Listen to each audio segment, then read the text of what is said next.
Hello, everybody. I'm John. And I'm Matthew. And today we're going over an article called Aussie Office. And this is basically a story about the Australian office. And you might think, is it the actual office or... But that's for the article to tell you. What is your favorite comedy program on TV? Not all-time favorite, just... Like currently? Just in your life. Okay, I got a lot that I watch. Actually, I like to watch a lot of comedy programs. One of my all-time favorites that is still on is It's Always Sunny in Philadelphia. Oh, yeah. That's one of my favorites. Still going, 17th season. There's one on Netflix called I Think You Should Leave. I don't know that one. It's a sketch comedy show. Okay. Love that one. And I just finished watching Dave season 3. And it's kind of a comedy drama. Dramedy. Yeah, dramedy, but it's really good too.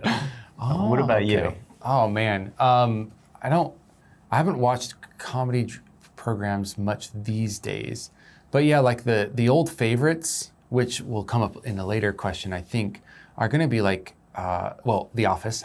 I really did like that, but IT Crowd was good back in the day. I really liked that. That's what got me into like Richard Ayoade, I believe his name is. I like watching that. For newer things, I mean, It's Always Sunny it's far up there. Yeah. I tried Modern Family for a while, and it is your typical sitcom, and it doesn't go higher than that. It doesn't go lower either, but It's Always Sunny can often go higher. The filming style of Modern Family gives me anxiety. Something's always happening, and the person's coming in this story, and you're just like... Yeah, it got a little much. I think I watched a couple seasons, that was about it. It's like way too active. Yeah, you need laid back. Like, can you just zoom out and let everything happen at the same time? Just give me some good Charlie storylines and I'm happy. Oh gosh, how many memes have come out from that show? Yeah. Endless is what the answer is. Have you watched The Office though? I have seen the original British Office and some of the American.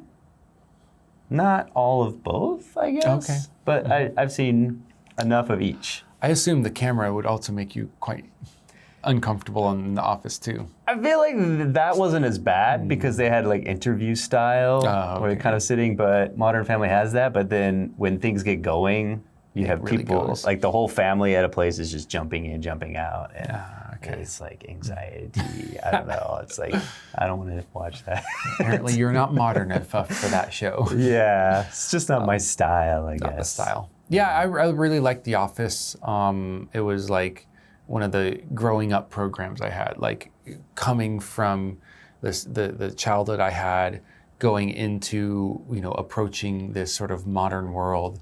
I'm not saying that my childhood was not modern, but a world that I wasn't used to, I should say. And that was part of the transition, and I'll be thankful for that. Have you ever seen the UK version? Yes. Okay, which one do you prefer? I saw the American Office first, a few episodes, and then someone said that it's based on the British version. So I was like, let me look up that because I love British comedy. And I saw a lot of episodes, and I think who I was back then definitely liked the American version more. And I'm almost certain who I am now would like the British version more. But I haven't seen it. Maybe I should give it a try. Yeah, the kind of the main character, Ricky Gervais, and I guess Steve Carell, very different. Yes. They are not the same.